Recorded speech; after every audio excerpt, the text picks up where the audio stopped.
I'm going to show you how to copy and configure the chart of depreciations in SAP S/4HANA. My name is Nuno Dias, and I've been working with SAP since 2001 with my main focus in finance. I work as an SAP contractor. In case you want to reach me out for projects, please find my LinkedIn ID in the description of this video. If you are just reaching to this channel, its name is SAP at a glance. And the aim is to share SAP knowledge. We are doing here in this channel a full lifecycle implementation based in finance and controlling. So please subscribe this channel to receive fresh new videos on a weekly basis. In this video, we are going to create the chart of depreciations for our company codes. I mean, we are going to copy as usual. We don't create this type of things from the scratch. This is where we are going to see it's the big difference from the version EC6 to SAP S/4HANA. And now, without any further ado, let's go to the system and start our configuration. Now we are in the system and I'm going to type one transaction code. That is important. Pick up in a pen and in your notebook and write down ORFA. This is the transaction code that is going to be with us during the next videos while we are doing the implementation, because this is the asset accounting IMG menu for the configuration of assets. Now we start here the organizational structures. Okay, we start from here. So now what we need to do is copy reference chart of accounts to the chart of depreciation, as usual. So copy, as we copied our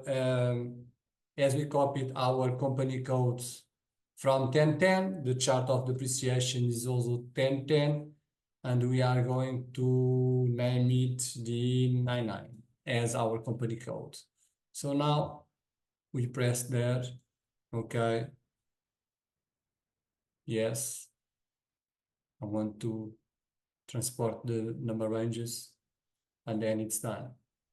As you can see, it is pretty simple, okay? Now we go one step back. We go to specify. We are going to see our D99, and then we are going to write dash chart of depreciations SAP for all, as usual. So save the transformation, and then we go back, and now this is where all the magic happens. My chart of depreciation brought everything that was in the other chart of depreciation. So I have the depreciation areas. So now we have the target group, which are the ledgers of our company codes and the accounting principle. First thing, when we do this, what we have to look at?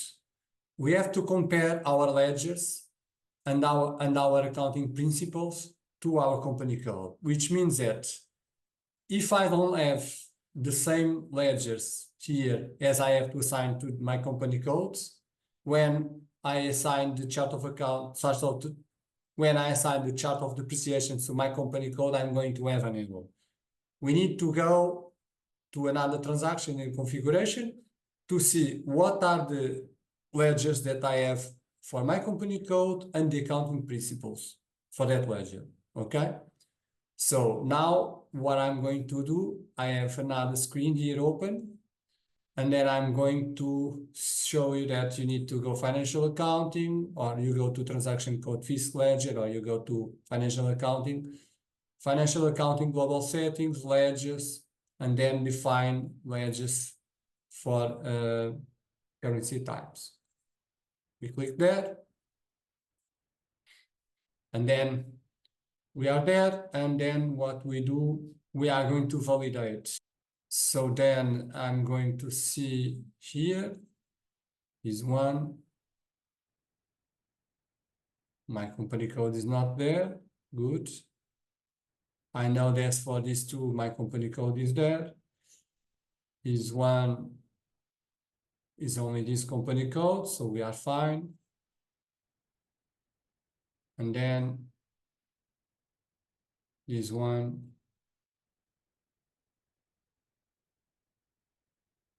I have, no, this is not there. So basically, I'm doing this, verifying this on this way because this is a testing system. But in your client, you know pretty well by heart what is the ledgers that are open for the company code that you are creating. If you are enjoying this video and me doing it, please make a like. As you can see here, we have two areas that two depreciation areas that are in real time, post real time. In the previous version before S4HANA, this was not possible. Then sometimes when you do it, you needed to do some adjustments. You needed to go to the transaction codes, ASKB, which does not exist anymore in SAP S4HANA because of this feature. So now another thing that is important to mention, if I wanted to have the area number 1 post in real time, and then the area number 4 posts area posts immediately undepreciated in the same area, we cannot have it. We can have only one. Okay, for doing that, we need to create another ledger to use those. Imagine that you wanted to do cumulative depreciations, like in the period in December, you wanted to depreciate the full year. So you needed to use the area posts immediate APC, okay, the number 4. So, but you cannot do it for the same ledger. So now for my case, this was done, but what we need to pay attention is that the accounting, the target group, our ledger, is assigned to one depreciation area, and all ledgers that are assigned to our company codes must be in this table. This is the big difference. Now you know how to copy and configure chart of depreciations in SAP S4HANA. Thanks for watching this video as part of the full life cycle implementation series that we are doing here in this channel. Please subscribe to the channel to receive fresh new videos on a weekly basis. You can find the next video in the description of this video. See you in the next video.